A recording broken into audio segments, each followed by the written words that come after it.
မင်္ဂလာပါကျူတိုရီယယ်9မှာကြိုဆိုပါရစေဒီဗီဒီယိုလေးမှာတော့ဒီ commenter တွေမှာ CapCut application နဲ့ video editing လုပ်တဲ့သူတွေအတွက်ခုလိုမျိုးကျွန်တော်တို့ဒီကိုယ့်ရဲ့ project file တွေကိုတင်ထားခြင်းတဲ့လူတွေ backup လုပ်ထားခြင်းတဲ့သူတွေအတွက်ကျွန်တော်တို့ backup လုပ်လို့ရတဲ့နည်းတွေကိုပြောပြပေးသွားမှာဖြစ်ပါတယ်အခုဒီမှာဆိုကျွန်တော်တို့ဒီမှာ project အနေနဲ့ကိုခုရှိတယ်ပေါ့နော်အဲ့တော့အကြောင်းတစ်ခုကြောင့်ကိုယ့်ရဲ့ဒီ editing software က error တစ်ခုရှိလို့ကျွန်တော်တို့ uninstall လုပ်ချင်တာပဲဖြစ်ဖြစ်ပြီးရင် window တစ်ခုအကြောင်းတစ်ခုကြောင့်ကျွန်တော် window ပြန်တင်လိုက်တဲ့အခါမှာကျွန်တော်တို့ဒီ project file တွေကဒါပျောက်သွားမယ်ပေါ့နော်အဲ့လိုမလုပ်ခင်မှာကျွန်တော်တို့ကကိုယ့်ရဲ့ project file တွေကိုအရင်ဆုံး backup လုပ်ထားဖို့လိုတယ်တခြား edit software တွေတော့ကျွန်တော်တို့ဒီ file တွေကနေ menu တွေကနေကိုယ့်ရဲ့ project တွေကို save ထားလို့ရတယ် CapCut မှာကျွန်တော်အဲ့လိုမဟုတ်ဘဲနဲ့သူက auto save ထားပြီးတော့ကျွန်တော်တို့ဒီ project အနေနဲ့ဒီမှာထားပေးထားတယ်ပေါ့နော်အဲ့တော့ဒီအော်ဒါဒီတိုင်းတာကျွန်တော်တို့ကဒီ CapCut software uninstall လုပ်လိုက်တာတော့window ပြန်တက်လိုက်တဲ့အခါမှာကျွန်တော်တို့ဒီ project တွေအားလုံးကပျောက်သွားပါမယ်အဲ့အတွက်ကျွန်တော်တို့အရင်ဆုံး backup လုပ်ထားဖို့လိုပါတယ်โอเคအဲ့တော့ကျွန်တော်တို့ backup လုပ်တဲ့နည်းမျိုးတစ်ချက်ကြည့်လိုက်အောင်ပါဆိုတော့အခုဒီမှာကျွန်တော် project ကိုခုရှိတယ်ကျွန်တော်တုံးထားတာ project ကိုခုရှိတယ်ဒီ project တွေကိုကျွန်တော်ဘယ်ကနေသွားပြီး backup လုပ်ရမလဲဆိုလို့ရှိရင်ကျွန်တော်တို့ဒီ keyboard ကနေ window နဲ့ R နဲ့ကိုနှိပ်လိုက်မယ်နှိပ်ပြီးတော့ကျွန်တော်တို့ဒီ app data လို့ရိုက်လိုက်ပါ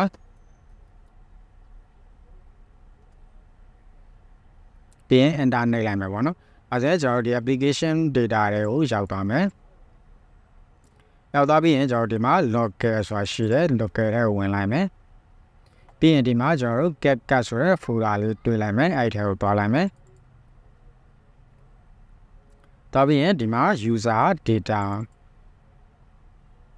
ကိုနှိပ်လိုက်မယ်ပြီးရင်အဲ့ထဲမှာကျွန်တော်တို့ဒီမှာ project ဆိုတာလေးရှိပါတယ် project ထဲဝင်လိုက်မယ်ပြီးရင်ကျွန်တော်တို့ဒီအပေါ်က folder လေးကိုထပ်ဖွင့်လိုက်မယ်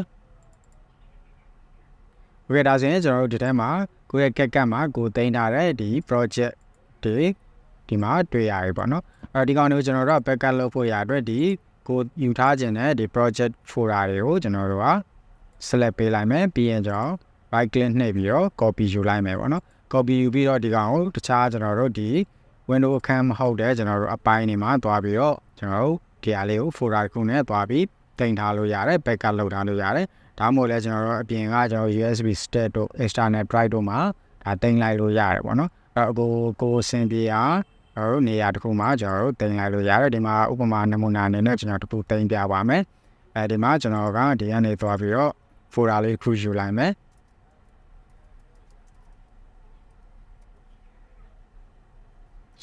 ဆိုပြီးတော့ပေးလိုက်မယ်ပြင်အဲ့ဒီကိုကျွန်တော်တို့က paste ချလိုက်ပါမယ်